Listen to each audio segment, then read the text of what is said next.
Во веки веков, амин. Слава Тебе, Боже наш, слава Тебе, Царю Небесный. Утешителя души истини, живи здесь и ся, исполняй сокровище благих и жизнеподателю.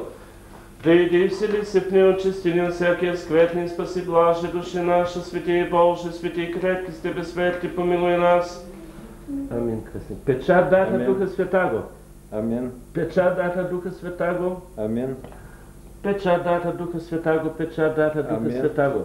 Печат дата Духа Святаго. Амин. На Господа да се помолим, за Божият раб Тодор и за Божията рабиня Цонка, които сега се оключават един с друг и за тяхното спасение. На Господа да се помолим, за да им се изпрати съвършена и мирна любов и помощ.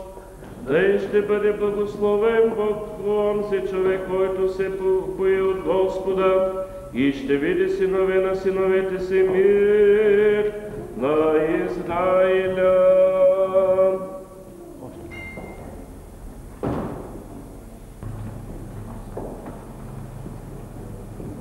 Божието благословение да пребъдва всякога над вас, ваш в Христа молитвовател, Варненски и Преславски митрополит Кирил. Заповядайте и още веднъж най-искрено и най-искрено.